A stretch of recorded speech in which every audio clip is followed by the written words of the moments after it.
Welcome, listeners, to another episode of the Untethering Shame podcast, where we delve into the depths of vulnerability and healing. I'm your host, Kira Wackett, and today we're embarking on a profound journey, one that explores the intersection between becoming a parent and reparenting yourself in the process of healing childhood trauma. With us today is Emily Cleghorn, a childhood trauma survivor who's dedicated her life to helping others break the cycle of trauma within their own families.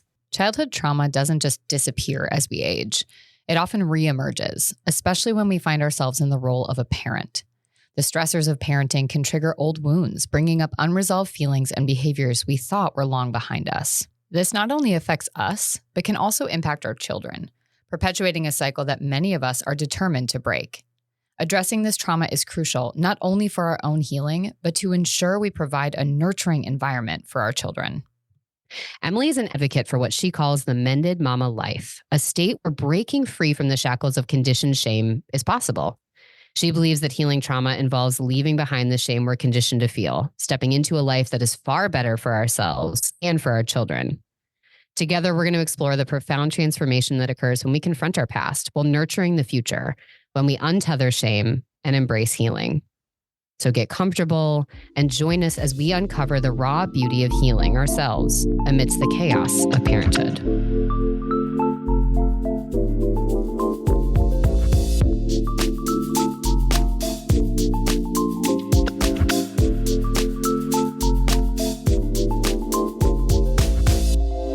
Emily, welcome. I'm so glad that you're here with us today. Oh, thank you so much for having me. It's a pleasure to be here. I'm excited for our conversation. Me too. I love to start every episode just because we're human and you and I do so many different layers and levels of work and we're parents and we've got all these pieces, just kind of doing a feelings check of where are we at coming into the episode. And so if you could describe how you're feeling right now with one word, what would it be? Tired. Tired. Is it like Tired. physical, mental, emotional, all three? It's a little bit of all three. It's been a day. I was just talking to somebody before and I said, I feel like everybody I've had a conversation with lately has said, it's been a day. Oh, it's been a week. If I'm being honest, it's been quite a year. And I'm like, I don't actually know if I've ever had a conversation with somebody. They've been like, man, this year's been every bit of the amazingness I thought it was going to be. It usually feels like around this time we're hitting something like there's an angst, a heaviness. Sounds like for you today specifically has just felt like a lot.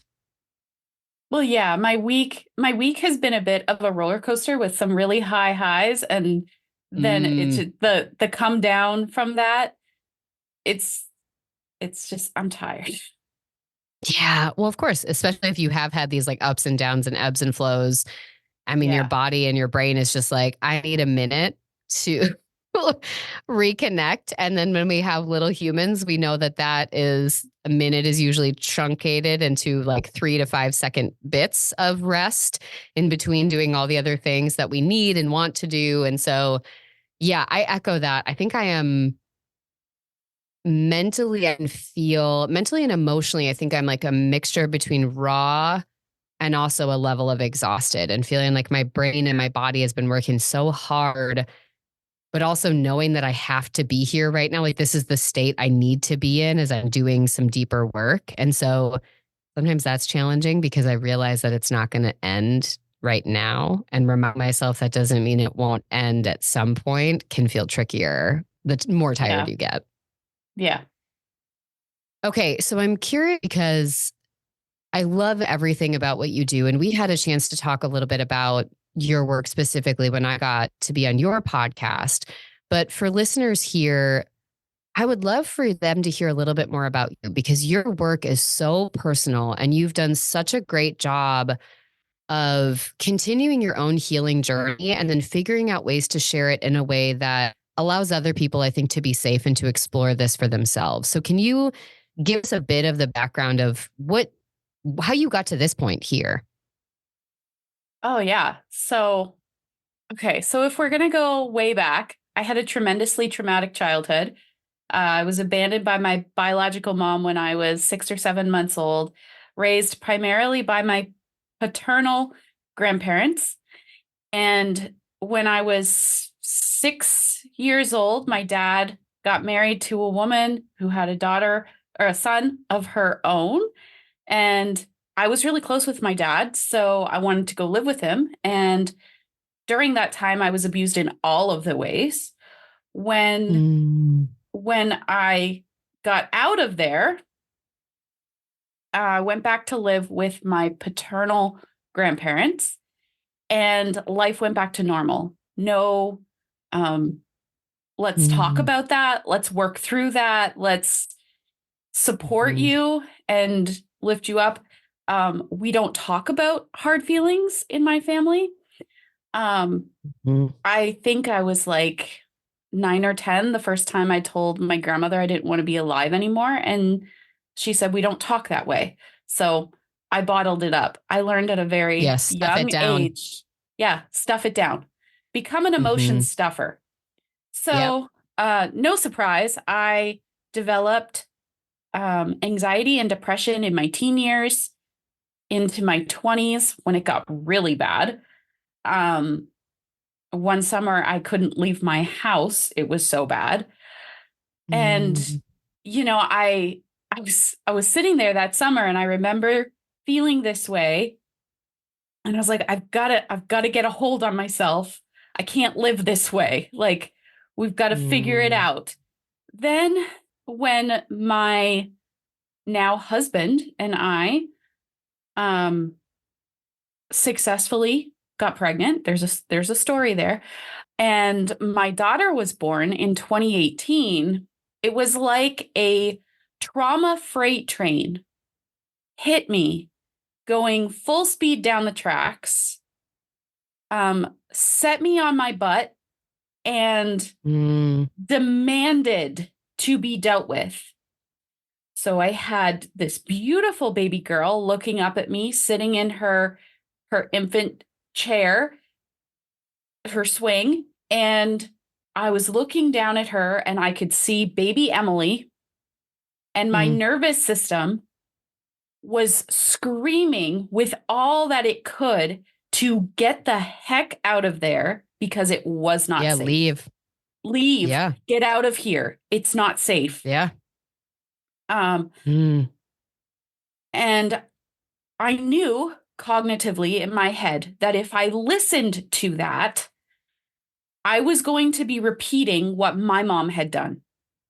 And Yeah. I didn't want to do that. It took a long time for me to agree to have a child because I didn't want to traumatize someone as much as I had been traumatized. So the And did fact, that feel like you were going to, like in your mind, if I have a kid, this will happen? I couldn't believe that that wouldn't be yeah, the norm. Okay. yeah, yeah. Ooh. Um, yeah, during my pregnancy, I questioned if I could be a good mom Yeah. because looking back, I didn't have this awareness at the time, but looking back, my biological mom abandoned me. My Mhm. stepmom abused me. Any other stepmom type figure, because my dad ended Mhm. that marriage and had other relationships in my childhood, none of them wanted me. And Mhm. my grandmother's of the generation, not quite kids are seen and not heard, but she's a boomer. So Right. I'm the authoritarian. Your feelings don't Well, your matter. feelings are an inconvenience. Yeah. Yeah, They're going you're to get in the feeling, way of you doing what I need you to do. yeah, yeah. So, for me, mothers were not safe. And now I was a mother. So leaving was almost less about I am not safe, but more she is not safe. She is not safe. Oh, wow. So, and I had a really hard time at the beginning of my motherhood journey distinguishing the boundaries of where my my biological mom ended, where Mm, I started, and where I stopped, and where my daughter started. It right. was it was messed up. Yeah. And it took me a long time to realize that I am not the same woman that my mother is. Mm. I was not in the same circumstances and situations that my mother was in 1989 and 1990. Like, Right. so much had changed in that time frame. And my daughter was not me. Right. And I have the power to choose my own path, to create my own motherhood, and to show up for my daughter and later my son Right. in the way that works for us. Like, my mom made the best choices that she could with the information and the knowledge that she had. And Mm. so I understand that part of it now. Well, I'm curious too, because that getting to that place from where you were is a big journey to get there. And so two things that came up for me. One, so around that time that basically grandma's like, get your shit together. Your emotions are not helpful here. You need Mhm. to learn how to stuff them, which is in her mind protective because that's what she grew up Yeah. doing. And Yeah. particularly probably being a woman Mhm. raising a female, that feels safer and healthier. And Yep. so she basically tells you to do this. We recognize now, I mean, your body is like, stop, this hurts. And it's trying to communicate to you through anxiety, through depression.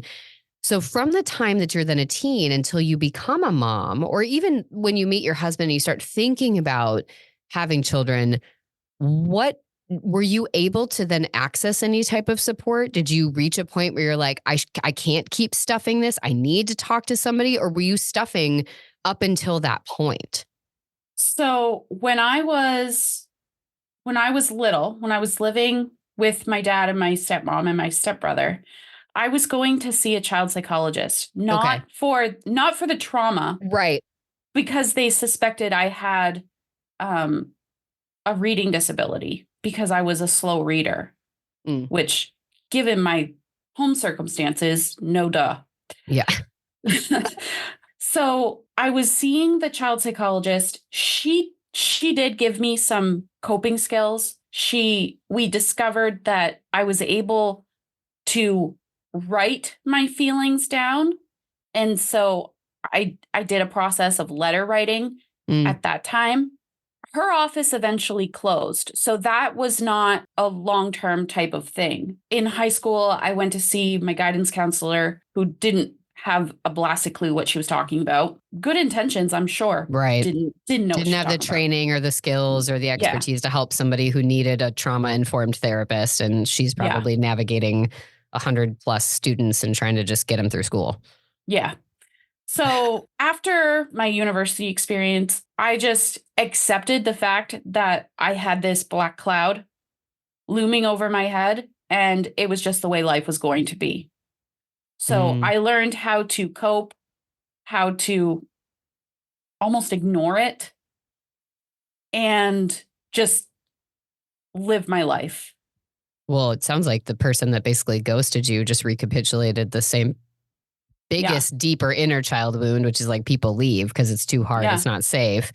So you're not going to then continue to seek out opportunities to be rejected when it feels like that's already painful enough. So now it's just like, well, this must be the rule. If this, then this. If I connect with Yeah. people, if I try to talk to people, they will leave. They will hurt me. They will reject me. So I just need to get better at probably on some level stuffing it. And like you said, you learn to cope. My guess is probably not in the healthiest ways, but more in just like, I'm coping to get through the day because this feels like this is my norm. So I've just got to figure out how to live like this. And is that Yeah. kind of the story that happened and that you carried with you until you made the decision to try to get pregnant? Yeah. So I I avoided I avoided it. So my biggest and boldest example of avoiding it was um, moving across Canada, Mm. 54, 56, 55, something 100 kilometers, over 5,000 kilometers from where I grew up to a small Mennonite community where nobody knew me, nobody knew my story, and I could start fresh. And, you know, I thought distance and time would free me from the burden that my childhood was. And you know what? I was really wrong. It followed me. Yeah. Wait, what? You know, but that's all of our brain and like fight or flight, right? Yeah. I've got to get out of here and maybe I can outrun it and it won't come with me or it'll get lost in the chase and somehow I'll be okay. Yeah. Yeah. Okay. So it comes with you. It's there. You recognize it's there and you're like, shit, I have to do something with this now. I can't. Yeah. I didn't necessarily realize it was there as much as it was until my husband and I struggled with infertility. And I went to a naturopath who explained to me, who sat patiently and listened to my entire story. Okay, this was a completely different medical experience than I have ever had before. Because a mainstream medical doctor will not sit and listen to your whole story. They don't have time for that. Right. The system's designed that it doesn't matter. Yeah. It's key. It's huge. So he sat and listened to my whole story. And then he explained to me in language that I could understand. Well, Emily, your stress response is causing this, this, this, and this. And one of the things in that list was infertility. And so when he prescribed the supplements and tools that my body needed to heal, the most amazing thing happened. I got pregnant within 6 weeks. Which is, I mean, two things from that story. One, how powerful when someone just listens to you because your trust and buy-in for them is going to change completely. Two, I could imagine it's almost like it could have fallen in either direction because finding out that your stress response can be leading to infertility could both feel like, gosh, what a freeing thing. So if we work on this could happen, but also can feel like such a shaming thing of like, I'm the problem again. And so it sounds like you were able to receive it through that first lens. I'm assuming at some point in your shame subconscious, it probably tried to pull the other side in too of like, see, you're a problem. But how beautiful that you could go, well, then I'm going to try to work on it, which sounds to me like maybe the door reopening to you of maybe I can work on this more. And even if it wasn't at that time, you had a positive corrective experience of a provider actually listening, a provider validating, and then helping you, even if it was just starting to control the stress response in the moment, helping you not be so doomed by that, what you described as that black cloud. Well, yeah. I mean, months prior to that experience, it was a very different experience. I went from having an OBGYN look at me in the eye and tell me everything is normal. Everything is normal. And we don't understand why you can't get pregnant. Telling me that what my cycle was doing in my early teen years doesn't impact now, which is not true. Like the gaslighting and the manipulation that I was experiencing from my doctor to going to a medical professional who was going to sit and listen to me and validate how I was feeling and the feelings, the experience.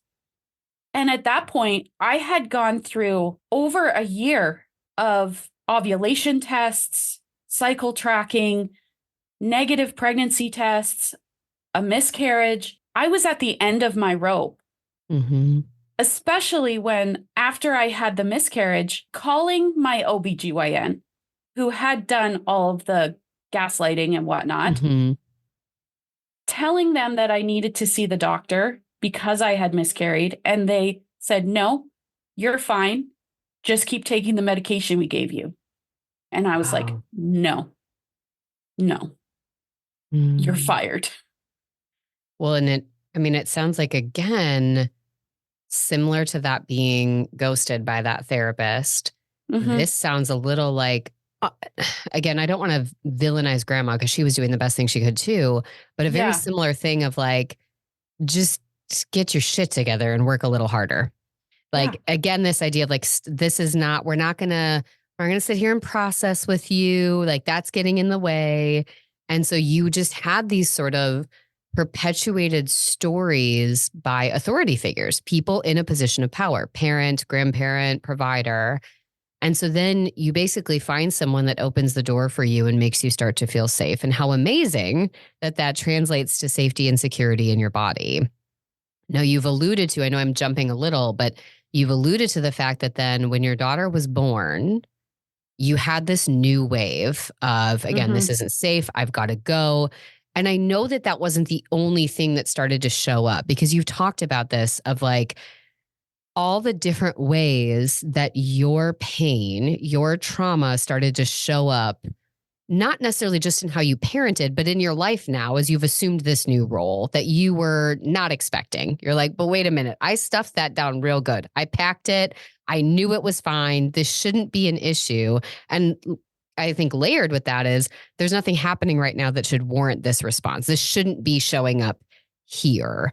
And so at what point did you then recognize, because I know you said you didn't necessarily know right away, when did you go, oh, this is all my other trauma. I have to, like you said, sort of make that choice to then turn and face this thing that I've spent decades believing I'm supposed to run from or avoid.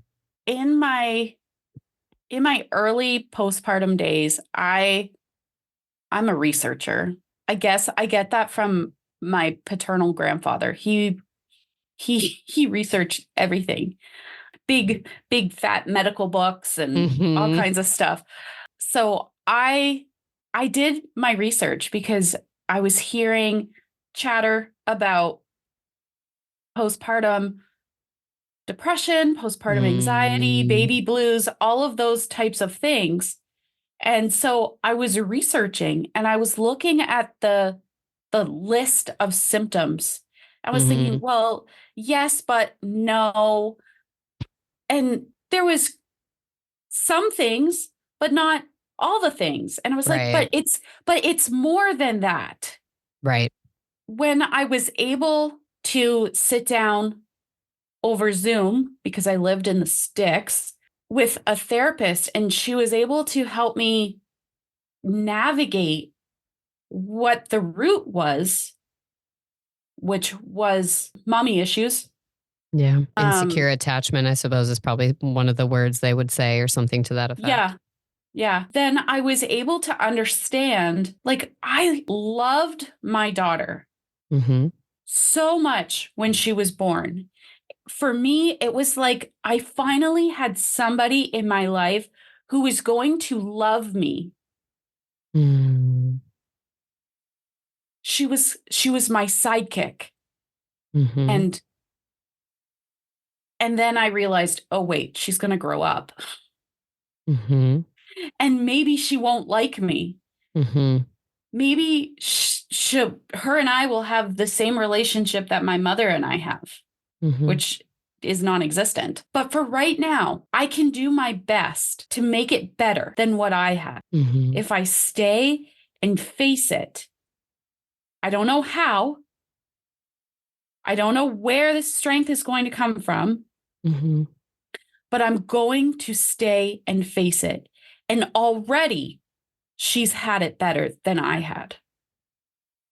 Well, and the interesting thing too of it sounds like sort of recognizing because there's two layers that then happen there. So one, as you became her mom, you felt unconditional love and Yeah. how amazing to feel that for somebody. And then the you that was a child that didn't experience it in return also then goes, oh my gosh, she's going to give that to me. And I'm finally going to feel secure in that way too.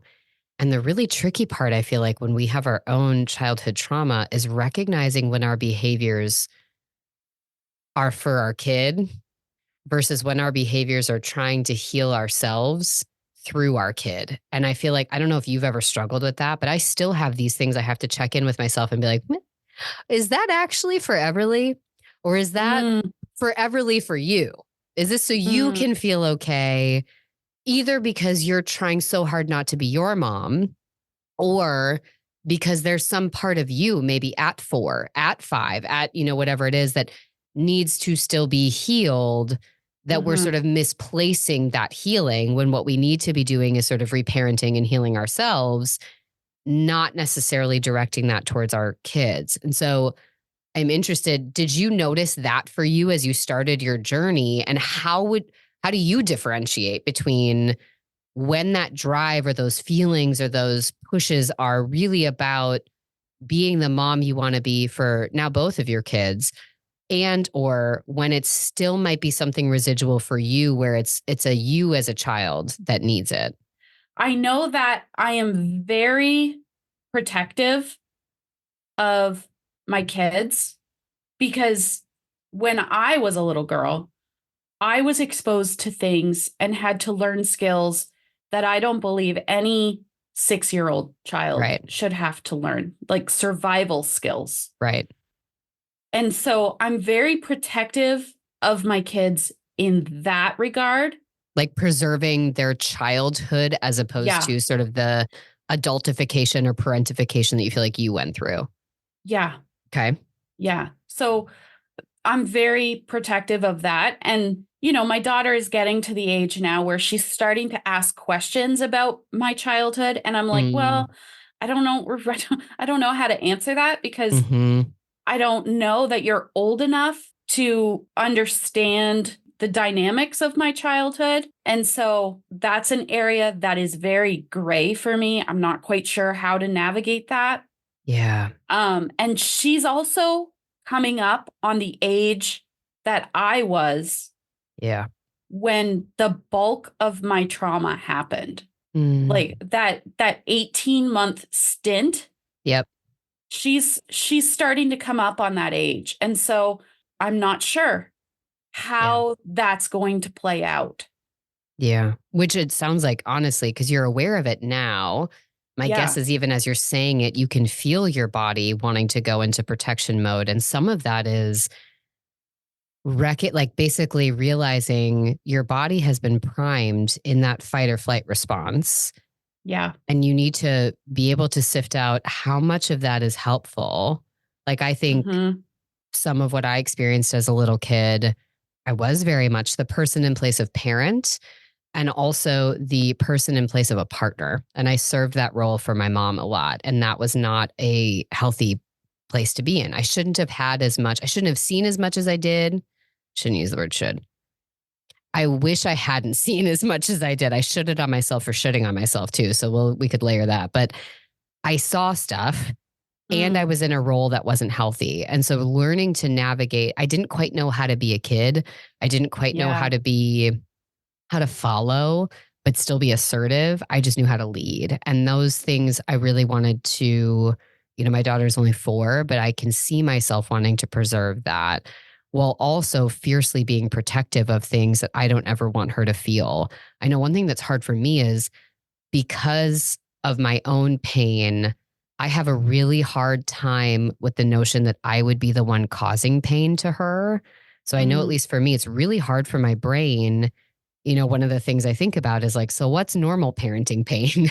What's my trauma? It's normal to have to set boundaries with our kids. It's normal that our Yes. kids don't like us. It's normal that our kids are going to push a boundary, that's their job. Your kid is Yeah. supposed to lie at some point. They have to test it out. Your kid is supposed to do things that they know are, quote unquote, wrong. That's their Hmm. job. I struggle with, I know I need to set the boundary. I know there are some days where I'm like, fuck, being a mom is really hard and overwhelming. And I don't know if I can keep doing this, but also somehow we keep magically finding new strength to be a parent. But the layer that I sometimes have a hard time deciphering and have to ask myself that added question is this feeling more hard for you because of your own stuff? Like when she lies to me, I get Hmm. triggered by Hmm. my experiences being young and being lied to. And so I Hmm. have to really remember that I can't make it more than what it is for a 4-year-old who's just practicing a behavior. I need to help her with that. But also, I can't react from that place of like pain and take it so personally because this isn't about me. She's not my mom. She's not the other people in my life. And so those parts are really tricky for me. I don't know if you ever run up against those, but where I go, oh, wait, this might feel harder for me than it does for my partner. Like my husband can do things that I can't sometimes because he doesn't have the trauma. Oh, this might mean this is something I've got to work through, not necessarily is this the healthiest response as a parent? Yeah. So for me, one of those situations was temper tantrums and loud noises, loud, like screaming, those type of situations at the beginning of my parenting journey, like when we were just beginning the toddler phase, was really hard. Like sensory overload so fast to the point where I was having my own temper tantrum. Right. And I've been there. That's why I'm laughing. Is like, yep, I've done it too. Go ahead. Yeah. So I have had to work on regulating my nervous system and my own emotions so that my kids can get that co-regulation that they need so that they can learn how to regulate their emotions so that we're not perpetuating the cycle of people who blow up when they get mad. Yeah. I mean, and I think that right there is such a key piece because, you know, so many of us that have had some form of childhood trauma, some sort of insecure attachment, whatever it is, however you've experienced it, named it, whatever, it's going to stay in your body. We know this. We know that this is a part of who we are. The same as when you're describing, you know, your periods. My periods have always been screwed up and I have teeth things. Like my daughter and I were just talking about how do we take care of our teeth? And one of the things she said to me the other day, she goes, well, no trauma helps. And I was like, gosh, you're 4. Because she's talked to me about like, why have you had so many cavities? Why have you had so many things? I was like, I took care of my teeth better than most other people I knew. I flossed 2 to 3 times a day. I was such an anxious kid that I would do something wrong that having a cavity felt like I fucked up. So I was constantly doing all these things. And then I still had poor teeth. And I one day had a dentist who was like, have you ever experienced, you know, XYZ, goes through all these things, similar, I think, to how you felt with that provider, where it was like, oh my gosh, they're actually talking to me differently. And he said, you know, trauma affects your body. The period in which you've had all of these tooth problems directly correlates with the aftermath of some of your most significant trauma. There is a high likelihood these things overlap. And I was like, what? And he's like talking to me about ACE scores and what we know about correlation to the body and health. And I'm like, oh my gosh. So my daughter asked, like, why has this happened? And as I got older, I was like, well, I'm sure there's some other factors, genetics, other things, but also I've learned that trauma can affect it. And I have never told her my trauma story. Similar to you, I'm like going slowly, but like trauma is when you are existing in a state that you don't feel secure, is basically what I've told her so far. And so it's just crazy. Yeah, I know. I'm watching your face and I'm just like, yeah, this is like a whole sidestep we could take. I have never heard that my teeth issues could be a result. Could be a result of my trauma. My mind is blown right now. I am so happy to have been able to gift this to you because it was so freeing to me to realize, which, I mean, as I'm learning more about myself, I have a little bit of like some codependency that wraps into my self-worth is about being perfect and being good enough. And so there is, me too. You know, definitely that element of like, but I think that recognizing, oh my gosh, you could be doing all the right things and something still could happen has been a really freeing piece. And I've tried to take that into parenthood now too, of like, gosh, my body was trying to communicate to me that something was going on. Your body was trying to communicate to you that something was going on. And so now as we learn about that and we realize, oh my goodness, it's not that I'm the problem because I have anxiety or depression or a tooth problem or a health condition. It's my body saying, gosh, there's shit to work on. And when we're parenting, I think sometimes we dismiss that. When you are feeling that reactivity, when you are feeling like, this is really, if we were to go to the meta, Your kid's just pissed they didn't get a toy at the store. It's not a 10. It is definitely not a 10, but when it feels like a 10 to you in that moment, that is your body trying to communicate to you that it is dysregulated in some way. But instead, we power through whatever that interaction is, probably in a way that we don't feel good about. And then later we shame ourselves for how we showed up. We don't make any connection that it might not have been about that moment. We don't gift ourselves with the self-compassion. And then because we don't do that, we can't work on anything healthily because we're anchoring it on the wrong thing. I just have to watch more gentle parenting TikTok videos.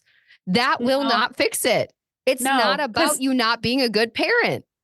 Yeah. When you're triggered by your kid, it's not about your kid. Right. It's deeper than that. Yeah.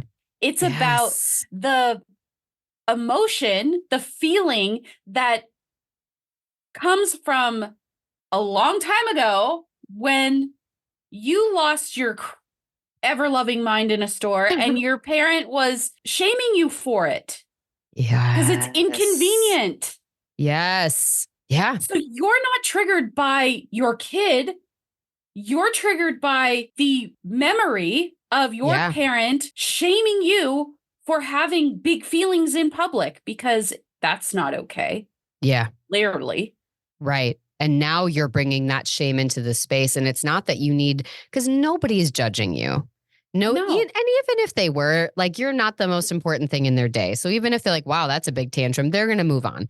That's not a big thing. But to us, it's so big. And I think what you just said that's key is you're not upset necessarily at your kid. You're upset at the circumstances in which you feel on display and you're vulnerable now. And that vulnerability is unsafe. And that's you now going back to your 5-year-old self. And that's the part we have to heal. And that's the really, I guess for you, I'm curious because I know you do this work and you're constantly taking that next level of iteration in your own healing while helping other people. How did you start to make those shifts? And what if somebody's like, oh my goodness, I can hear myself in this. I'm doing this. They're probably having 2 shame thoughts. One, I've effed up my kid. I should have, like, why didn't I fix this sooner? Is this irreparable? Have I passed the baton and now they're traumatized? So that's one route we can address, because I know basically short answer, no. Long answer, you can expand on. But then 2, what can they do? Recognizing they're going to be triggered again. So instead of trying to make it so it never happens, what can they do to get to a place where they recognize, no, this is going to happen. It's not your fault. And here's something that might be more helpful than what you've been doing up to this point.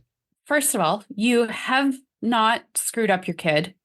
You might have scared them a little bit, but it's not irreplaceable because you have the power to apologize. Something our parents probably never did with us. Yeah, accountability. Yeah. You can go up to your child and say, you know what? I handled that really poorly. I was feeling really whatever you were feeling, frustrated, upset, angry, mad, sad, whatever. And you know what? I dealt with that in probably not the best way. What are some ways that we can work on that? What are some ways that mommy can work on that? Yeah. How can we do it better next time? Yeah. But also get curious. Ask yourself, okay, well, why did I react that way when Junior did that? Why was there screaming? My example, going back to my example earlier. Yeah. Why was there screaming so triggering for me? And for me, when I reflected on that, reflection is key. When I reflected on that, I was able to understand that I was triggered by that because I was trying to help him navigate what he was feeling frustrated or angry about, and I wasn't being heard. So when I was not being heard, my inner child reacted with anger, and I kicked a hole in my laundry room wall by accident. My foot was stronger than I thought. And instantaneously, when I kicked the hole in the wall, I was like, oh, crap. I shouldn't have done that. Right. And that's when the shame floods in. I should have been better. I shouldn't have done those things. I shouldn't have done that. Yeah. I didn't realize I was that strong. Yeah. Because you were back in your 5-year-old self, not your adult self that kicked the wall. Because that's that, like, right there, I think is such a key piece. You weren't acting in your adult body. Like, yeah, it was an adult body that kicked the wall, but you went back inside when you felt unheard. That was such a key insight. I reacted that way because I didn't feel heard. And when I didn't feel heard, it triggered this wound inside of me where I've spent my life feeling like I'm not heard. And I am just longing to feel that way. And so then this dynamic became a place where I reacted to try to feel seen, to try to feel heard. And I didn't recognize there was any other way than what I was doing. Because I couldn't separate the fact that it's not my kid's job to make me feel heard. That is not what their job was in the moment. Their job was to be the kid. And over time, hopefully we learn how to communicate in kind ways where we're both seeing and hearing each other. But my anger came at the adults that didn't hear me when I was young. Yeah. So then my 5-year-old self or my 9-year-old self, that's who kicked it. It just happened through my adult body. Yeah. So then I had to do some damage control and explain to my kids that mommy dealt with her anger in the wrong way. I was really upset and I goofed. And when we're upset, it's not okay for us to hurt other people or other things. We need to find another way to navigate those feelings. Because it's okay to be mad or sad or frustrated. Right. It's okay to feel those things, but it's not okay to hurt other people and other things. Right. Shifting, and it sounds like for you, helping yourself and them understand that feelings and behaviors are two different wheelhouses. And when we never got our feelings heard or validated or processed, we don't know how to tease those two things apart. And so when I feel angry, I hit something instead of when I feel angry, I can do all these things. There's just sort of one avenue because it's such a tightly wound, resisted thing. And so I think you're also highlighting the importance of accountability within that, of helping your kids recognize, I'm going to hold you accountable when your behaviors don't reflect our values or what's kind or whatever your sort of statement or anchor point is. I'm also going to hold myself accountable. And that's a big thing that I think about with, and I try to work with people on, is especially when they're healing their own trauma. I think for many of us, we've gotten so good at people pleasing, perfection. We've adapted these roles. The codependency piece comes into play for many of us, making sure everyone else is good, and then we can feel okay about ourselves. And so really needing to recognize that's not a fair pressure to hold on yourself. When I come into every single day, when I'm still only 4 years into learning how to parent, like I seem to think that because I'm 36, I should be perfect at it, instead of recognizing that I have been a parent for the same amount of time that my daughter has been a kid. Like we're both learning at the same time. And so if I can recognize, gosh, perfection's actually really unhelpful and unhealthy here. But what I can give them is the gift that I didn't get when perfection was expected of me. Like in your case, the perfection wasn't, you have to do everything right. That might have shown up too, but the perfection was more, you don't have an inconvenient emotion. So if instead I can go, what I can model is that adults screw up too, and that adults can hold themselves accountable and then not get stuck in shaming themselves, where now I make it my kid's responsibility to fix it. And when I break that cycle, where I no longer make my kid the way that I was made to be dependent on, or my mom's sense of self was dependent on me making her feel okay. When I can break that cycle, now I'm creating a healthy dynamic where I and my kid can learn these things together, which sure, it would be nice if we didn't have to kick a wall first. Yeah. That's just not our experience. And so instead we go, and this is where I am, and I'm learning and growing every day. Yeah. I mean, I think it would be nice if I didn't have to learn how to regulate my emotions at the same time I'm teaching my kids. Right. That would be stellar. Right. However, that's not my experience. I'm here. And at the same time, recognizing how far I've come in that journey. Because when I started out, if I was triggered by something, sensory overload, I would pull my hood up on my head, pull the drawstrings as tight as they would go so that it was only my nose sticking out and I couldn't see anything. It was dark, and I would cover my ears as much as I could to drown out the noise and curl up into a ball and just breathe. Literally the only thing I could do, because if I continued the overwhelming sensory input, I was going to blow my top. Right. And it was not going to be pretty. Right. Right. So that's where I started. Yeah. And eventually I learned, different mindful breathing techniques, and I leaned really heavily into journaling, which I think goes back to the child psychologist's office and my letter writing. Journaling is extremely cathartic for me.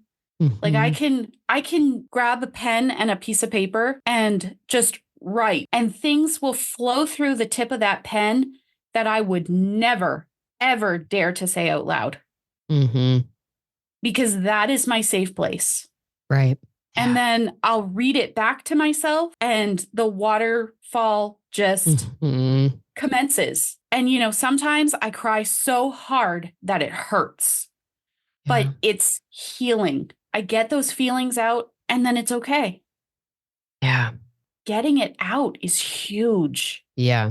Those things aren't meant to stay inside of you. It's that idea that, a lot of people that have stuffed down their emotions their whole life, they're afraid to feel anger. They're afraid to feel sadness. They're like, how will I know if I'll ever stop feeling that way? But by not moving through them at a younger point, they don't realize that emotions are temporary. So they don't realize that if you do get it out, if you do move through it, you might cry to the point you have a headache. You might feel like you have a vulnerability hangover, which is worse than a drinking hangover. And that is a temporary experience as you're learning how to move through these feelings in a way that can actually heal you. I think this is such a beautiful place as we're coming to a close to leave people, which is the idea that your story is your story and you can't outrun it, and you can't just sort of pretend like the first X number of chapters aren't a part of it. You've been told you can do that. You've had different people model and tell you that that's a possible thing. It's not. Your body has housed every single experience from the time that you were born. And so you have a choice. If you're listening to this and you're thinking, okay, maybe you're a parent, maybe you're not a parent yet. Maybe kids are not anything that you want in your life. That part doesn't matter as much as recognizing that something, whether in your case, it was your daughter being born, for some people, it could be some totally different experience. Your body is going to look for a way to bring back to the surface, hey, we're in pain. Listen to me, please. I need you to do something. And so you have the choice. You can continue to try to stuff it. It will not go away. That part sucks. It's hard. It's overwhelming. It's painful, but you choose it because it's the pain you know. Or you pick the other route, which is the pain you don't know, and that feels scary and overwhelming, and you're afraid you're going to get stuck there. But it's the decision to say, I am allowed to learn how to work through this, to let this go. I deserve to feel these feelings. The me from when I was, again, 5, 9, 17, that version of me deserves to feel like they are okay too. And I wish it had been my parents. I wish it had been other adults or my peers or a partner. It wasn't. So it gets to be me. And I can choose that. While I'm doing that work, I'm still going to fuck up, because that's what it means to be human. You're going to say the wrong thing, do the wrong thing. With somebody with no childhood trauma, they're still going to go to bed feeling like a terrible parent some days, because that's what it means to be a parent. So we can't take on such a responsibility that now our job is to be perfect, to get it all right. So as we're coming to a close, I'm wondering if you could give people, if they're like, okay, I'm ready to do some more of that reflection. I'm seeing the light start to flip on. I'm not yet ready to take it and run with it and to do all the work, but I am willing to sit with it. What would you tell them kind of is that next step, just that preliminary step to beginning the work? And then for those that are ready and they go, no, I want to go deeper, and I think Emily speaks my language, I want to do this with her. How would they connect with you when they're ready for that level? Okay, so if you are just starting to ponder what this healing work could look like, I want to challenge you to get curious Mm. about your behaviors. Just take some time and notice how you interact with other people, how you react to your kids, Mm. how you react in a traffic jam or to a Karen. How do you react to those people? Mm-hmm. And just get curious as to why. Now, this is not with the intention that you're going to shame yourself because Right. that's not helpful. Right. Get curious. And then also get curious about, well, what if I healed that? Mm. How would that change my life? How would that change things? If Karen could fly off the handle about something stupid and Mm. I was able to, sorry you feel that way, or, empathize with her a little bit and carry on with your day. And it didn't Yeah. ruin your whole day, your whole Right. week, Right. because you know that that happens. Mm-hmm. Someone will do something to trigger you and it can take your whole week. Mm-hmm. And then if you're ready to jump in and really get the work in, I have my Mended Mama Academy, both group coaching and one-to-one options. And you can learn more about that at home.mendedmamalife.ca. And if you let me know that you are coming to me from this podcast, I will give you a coupon code so Mm-hmm. you can save a little bit of moolah. Which is always helpful because we're shaming ourselves all the time for resource spending. How much time do I take? How much energy I spend? How much money I'm putting into this? So that little bit kind of helps us reinforce it's okay to make this commitment. And here's a way that I can support you in that, which is so kind for you to give people. I think the biggest thing that you said that's so key there is just recognizing again that this is a choice that we get to make, that we've Mm-hmm. believed we don't get to, and you can. And there's a You lot can. of healing to be done in the brain, in the body. There are so many levels and layers to what this work looks like. I love that question of what would it be like if I didn't have that thought? What would it be like if I didn't have that reaction? I joked about that with somebody this morning where, again, lying is a big trigger for me. And I get very upset in our classes. It's like a CrossFit Olympic lifting kind of class, but there are times we're doing these workouts for time. And when I see somebody cheat or when I see Oh, somebody not do, I mean, I am not in a place yet where I am able to let that go. Like I mm, hold judgment. Which it's about a person who has no fucking stake in my life. Maybe that we do workout classes together, but like my life is not dependent on them. There is no mm-hmm. element of care that really needs to show up there. I could be annoyed. I am more than annoyed. And it's Yeah. realizing that this is not about that person cheating. Mm, This is about my deep wound of feeling like people are not trustworthy, that mm-hmm. people lie, people don't, there is a lack of integrity. And that has now become this wound that still needs to be healed. And so in those moments where I go, well, what would it be like to be like my husband, Jordan, who goes to these too? And he thinks 0% about anybody else in the class. He's like, everybody's here to do their own thing. Why is it my business how they choose to work out? Like how I show up has no stake in any of that. Like we're doing our own thing. And he can just completely walk away from that. So I'll ask myself, what would it be like if I could release that? And then when I get to that point, it creates the buy-in for me of Yeah. once I imagine that life, I become Mm-hmm. much more willing to endure some of the distress that it will take to get there because Yeah. that feeling feels so wonderful to try Mm-hmm. on. And so I love that. I think for people just to take that with them and for all of you to just be curious because this is not something you're going to do in one sitting.